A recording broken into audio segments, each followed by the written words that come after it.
puji Tuhan untuk kesempatan malam hari ini. Dan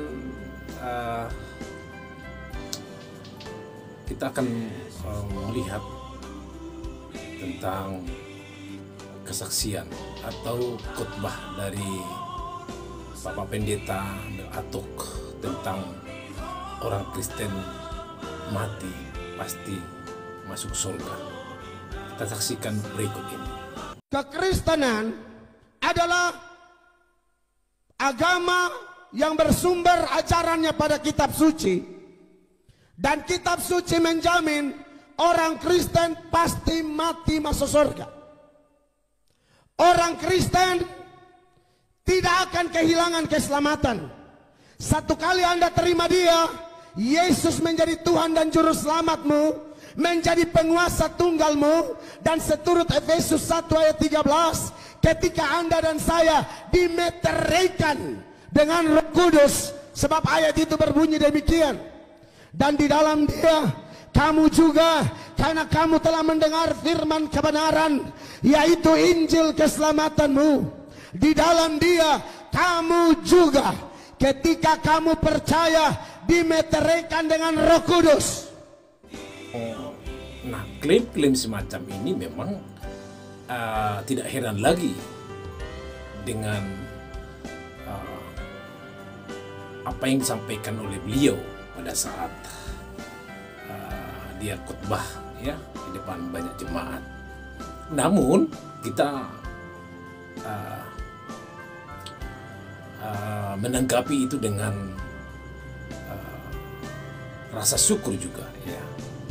Namun di samping itu kita akan menegaskan bahwa kalau pernyataan itu, klaim itu menjadi sebuah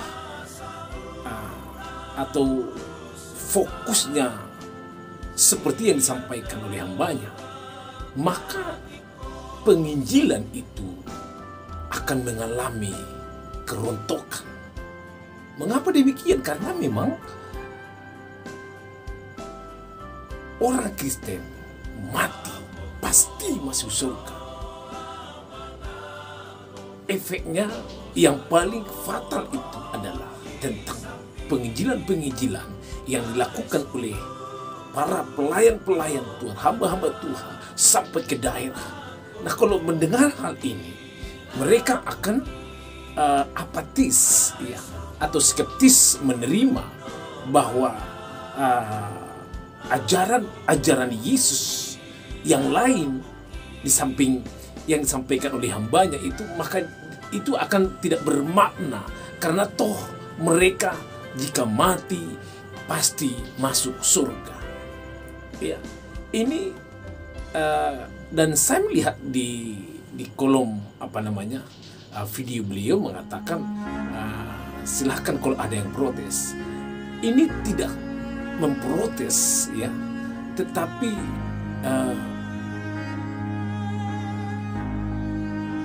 memberikan ya pengajaran kepada umat-umat Tuhan. Itu tidak sekedar pernyataan yang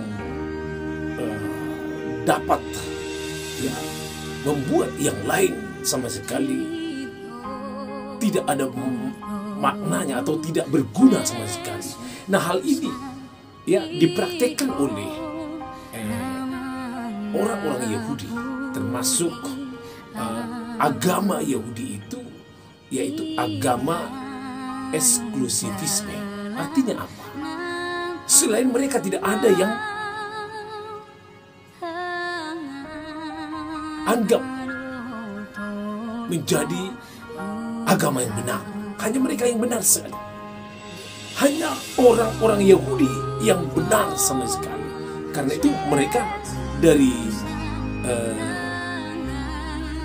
dahulu kan, ya, dari zaman perjanjian lama, mereka memiliki cara pandang yang eksklusivisme. Artinya yang lain pasti tidak memiliki Tuhan. Kira-kira seperti itu, saudara. Yang lain pasti ke neraka. Yang lain mereka anggap adalah agama-agama keyakinan yang jauh dari Tuhan selain daripada mereka. Ini sebenarnya adalah sebuah identitas yang bisa membahayakan kekristenan. Mengapa membahayakan? Ya, kalau kita ambil, ya seperti yang beliau ambil dari Efesus pasal yang pertama ayat yang ke-13, ya, dan juga Roma pasal 5 ayat yang ke-9, ya, itu membuktikan bahwa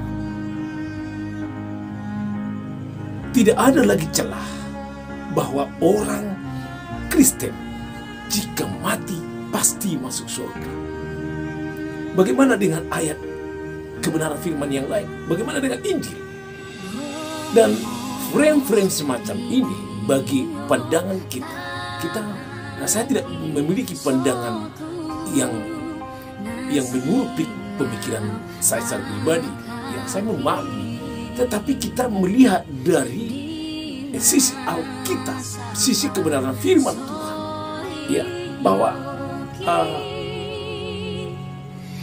Alkitab menyatakan, atau kalau kita membaca dari kitab Matius pasal yang ke-7 ayat yang ke-22 sampai 23, saya akan bacakan bagi kita. Sebab banyak orang yang akan berseru-seru kepada Tuhan, tetapi Tuhan tidak mau mendengar mereka. Ya. Matius pasal 7 ayat yang ke-22, saya akan bacakan bagi kita. Ini sebagai landasan, ya, untuk boleh kita berpegang tentang iman kita yang sesungguhnya kepada Tuhan. Pada hari terakhir, ya, banyak orang akan berseru kepadaku, Tuhan, Tuhan, bukankah kami bernubuat demi namamu dan mengusir setan demi namamu dan mengadakan banyak mujizat demi namamu juga? Nah, ini adalah sebuah, ya, pernyataan yang disampaikan kepada Yesus. Ya, pada waktu itulah aku akan berterus terang kepada mereka dan berkata, aku tidak pernah mengenal kamu. Enyahlah daripadaku, kamu sekalian berbuat kejahatan. Oleh sebab itu, ada banyak orang akan berseru-seru kepada Tuhan. Bahkan mereka menyembuhkan sakit penyakit demi nama Yesus. Ya, dan mereka banyak mengadakan mujizat-mujizat. Tapi pada akhirnya mereka tidak memiliki kesempatan untuk masuk menjadi ahli waris kerajaan surga. Matius pasal 8 ayat yang ke-10. Kita akan mencoba belajar terus mengenai firman Tuhan. Ya.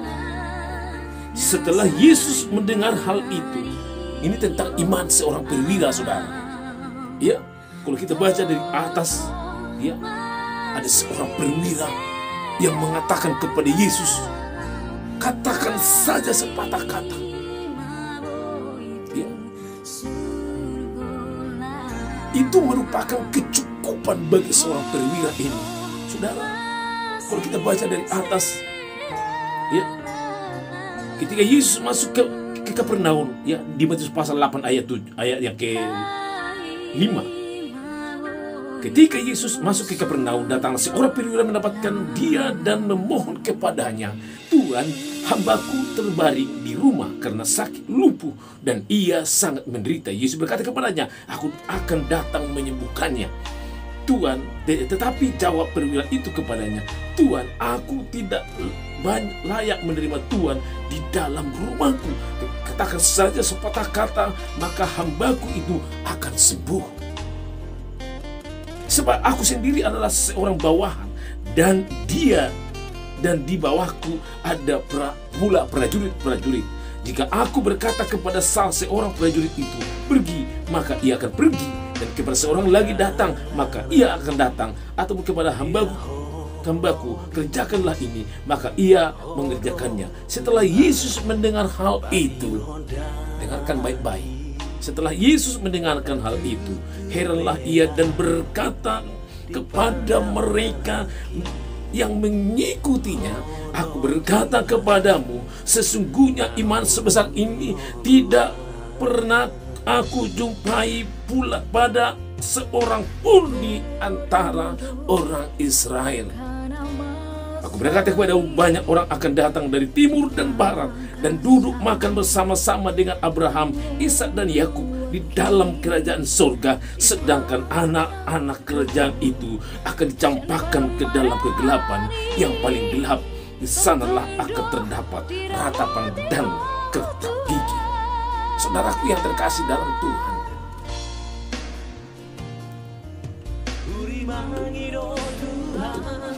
pandangan eksklusivisme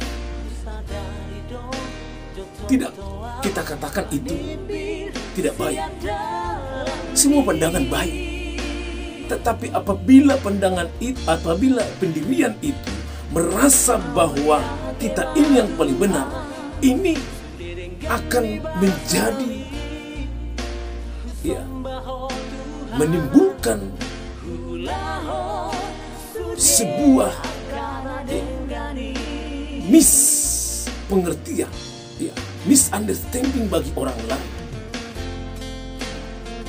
bahwa sesungguhnya kita diingatkan oleh Tuhan bahwa hal kerajaan surga itu adalah merupakan sebuah keputusan atau anugerah Tuhan yang pasti bagi siapa saja yang diinginkan oleh Tuhan. Saya bacakan kepada saudara Lukas pasal 13 ayat yang ke-23. Ini supaya banyak kita memahami kebenaran firman Tuhan. Lukas pasal 13 ayat yang ke-23. Saya bacakan bagi kita. Demikian firman Tuhan. Ini berulang-ulang saya coba bawa ini dalam kebenaran firman Tuhan. Siapa yang diselamatkan? Ayo kita melihat dulu secara Alkitabiah. Ini bukan pemikiran kita pribadi, bukan. Tapi Alkitab menyatakan, kemudian Yesus berjalan keliling dari kota ke kota dan dari desa ke desa sambil mengajar dan meneruskan perjalanannya ke Yerusalem. Dan ada seorang yang berkata kepadanya, Tuhan, sedikit sajakah orang yang diselamatkan? Ini pertanyaan orang-orang ketika Yesus berjalan, yang berjumpa dengan dia bertanya kepada Yesus. Dan ada orang yang berkata kepadanya, Tuhan, sedikit sajakah orang yang diselamatkan? Jawab Yesus kepada orang itu, berjuanglah untuk masuk melalui pintu yang sesak itu.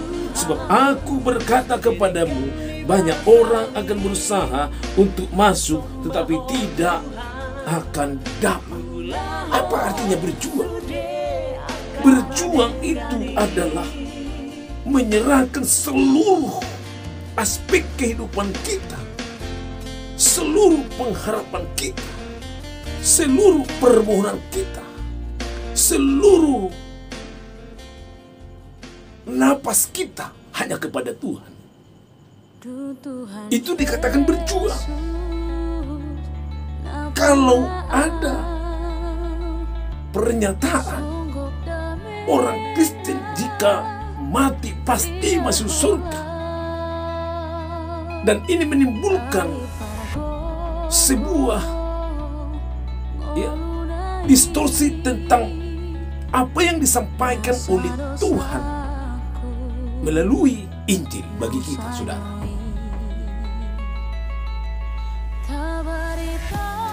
Apa yang disampaikan oleh hambanya dari kitab Efesus pasal yang pertama ayat yang ke-13,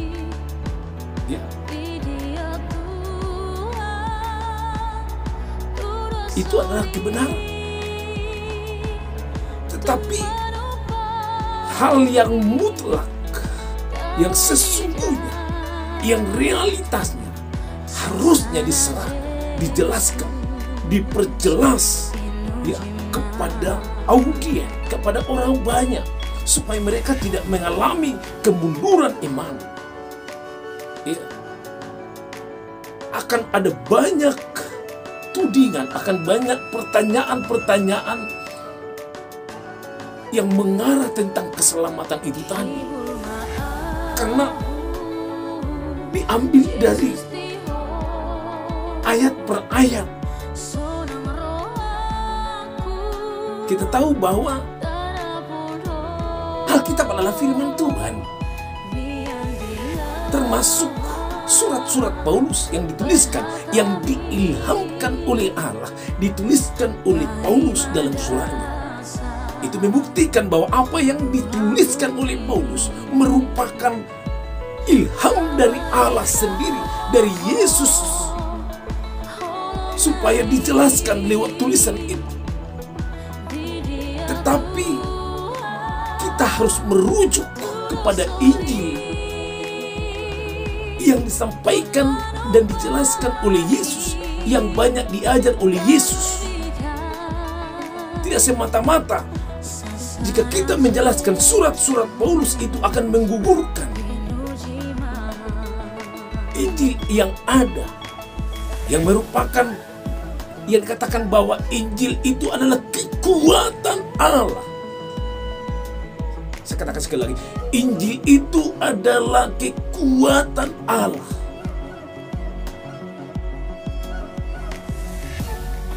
Itu berarti bukan kita melihat dari sebuah narasi yang dibangun itu. Berarti kalau tidak ada Injil, apakah Allah tidak kuat? Bukan seperti itu, saudara. Yang dimaksud kekuatan Allah itu, yaitu adalah yang diserupakan atau wajahnya Yesus, atau Yesus sendiri itu adalah Allah itu sendiri menjadi kuat di dalamnya. Karena apa? Karena Injil itu. Saya berharap supaya kita lebih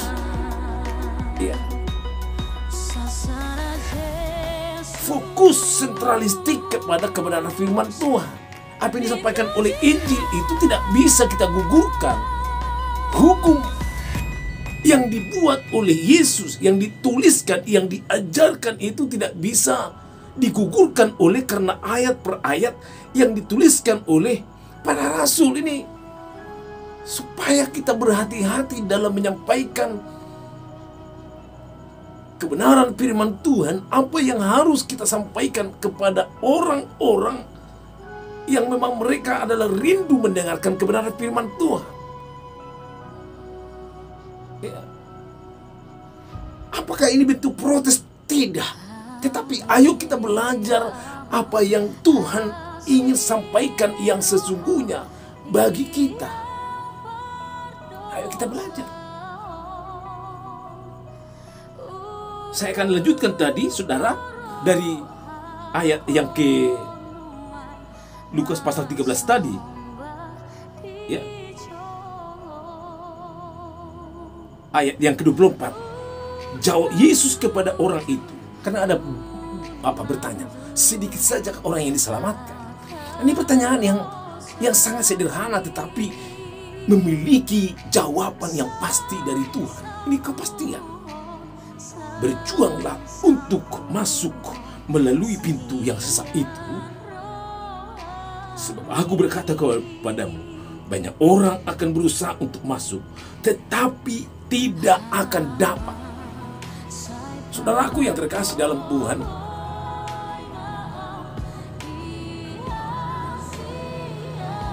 Injil adalah kekuatan Allah itu. Ya.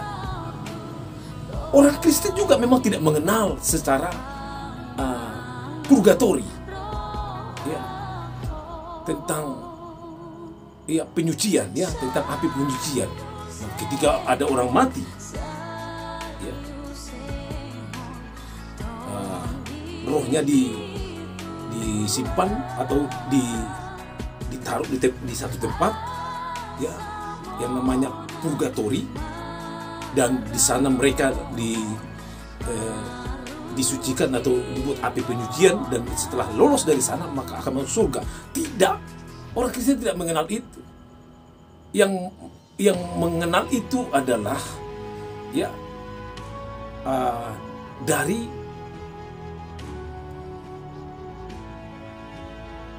Katolik Roma. Dan menurut salah seorang cendekiawan Katolik, Kardinal John Henry Newman, bahwa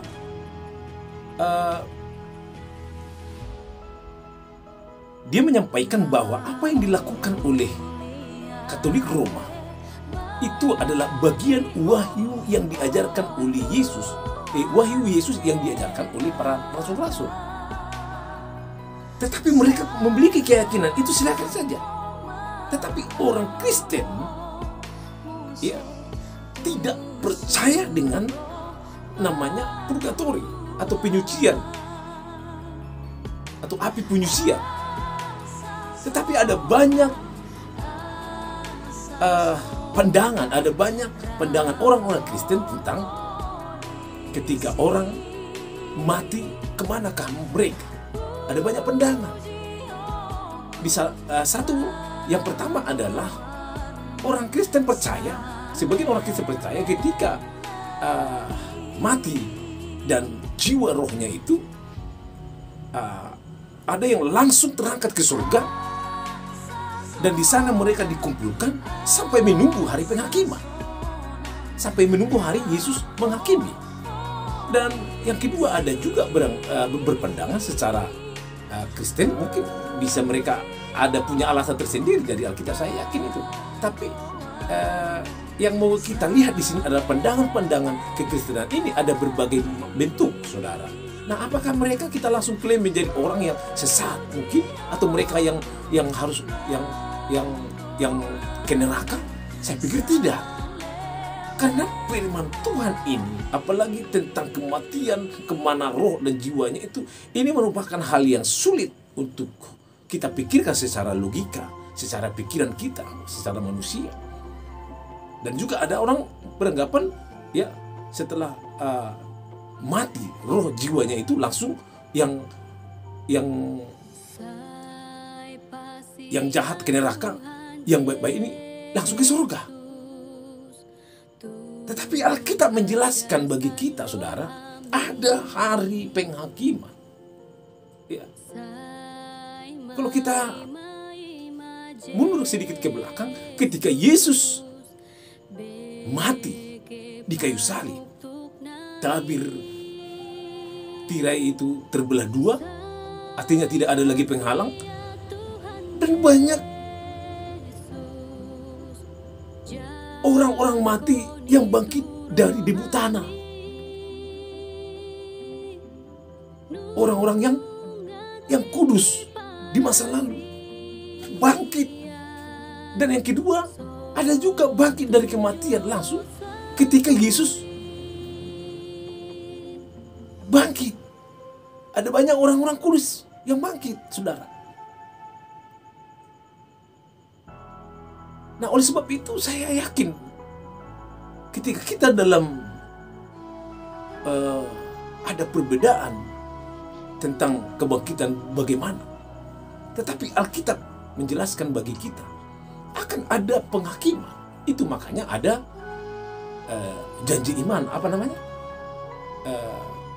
pengakuan iman, bahwa kita percaya bahwa di hari kemudian Yesus akan datang untuk menghakimi orang yang hidup dan yang mati, yang banyak diucapkan oleh gereja-gereja mainstream. Apakah itu kita hilangkan? Kenapa harus ada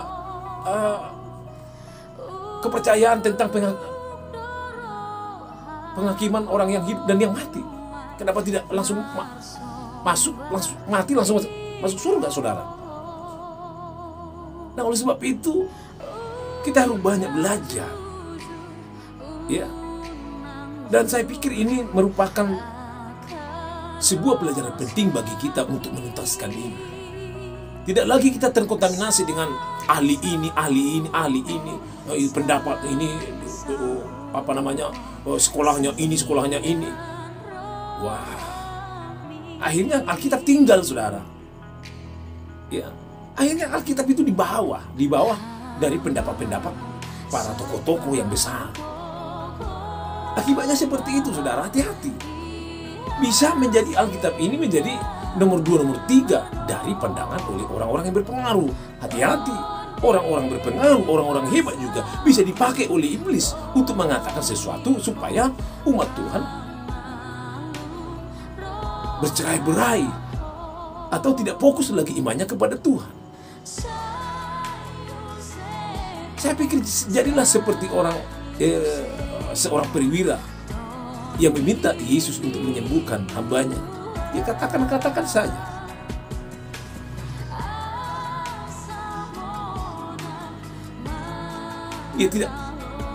Rasanya dia tidak mampu menerima Yesus di rumahnya. Dia katakan saja. Adakah kita yang memiliki iman seperti itu? Enggak ada. Yesus katakan, Yesus terheran-heran. Dia katakan, baru kali ini tidak pernah aku temukan satu orang pun di orang-orang Israel yang memiliki iman seperti itu. Padahal ketika kita sakit, kita heboh, saudara. Tidak melalui doa dulu. Kalau bisa berpuasa. Mungkin karena kita banyak uang, langsung berobat ke luar negeri, ke Eropa, ke dokter yang paling hebat. Saudara lupa bahwa dokter yang paling hebat itu Tuhan. Dia menentukan segala sesuatu. Dengan alasan saudara untuk kita harus berusaha. Ya karena saudara punya banyak uang. Itu bukan berusaha. Itu karena menggunakan apa yang saudara miliki. Sampai berobat ke luar negeri, ke Eropa. Dengan biaya hitungan, bukan rupiah, hitungan dolar, saudara. Karena saudara mampu. Bagaimana orang-orang kita tidak memiliki kemampuan? Jangankan berobat ke luar negeri atau ke Eropa. Berobat ke rumah sakit saja harus punya banyak uang. Adakah di antara kita ketika berobat masuk rumah sakit tidak punya uang? Saya pikir akan diusir rumah sakit, saudara.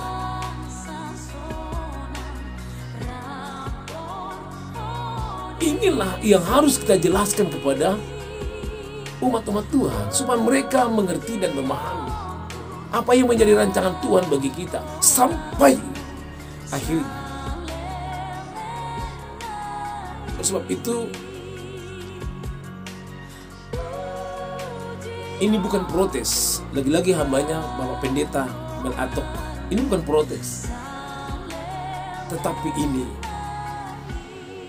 sebuah atau mengingatkan siapapun bagi hamba-hamba Tuhan yang menyatakan dengan pikirannya sendiri. Ini sebagai sesama hamba Tuhan saling mengingatkan. Ya. Saling mengingatkan itu adalah sebuah cara dan sebuah cara Alkitabiah yang kita pegang. Ya. Kalau ada sesuatu hal saling mengingatkan. Ya dibanding Pak Pendeta saya ini belum apa-apa. Ya tetapi sekalipun tidak apa-apa. Ya kita mau memberikan secara Alkitabiah apa yang Tuhan maksud. Ya. Saya berharap bahwa umat-umat Tuhan harus banyak belajar. Ya, belajarlah. Tidak ada yang kita bisa hebat, saudara.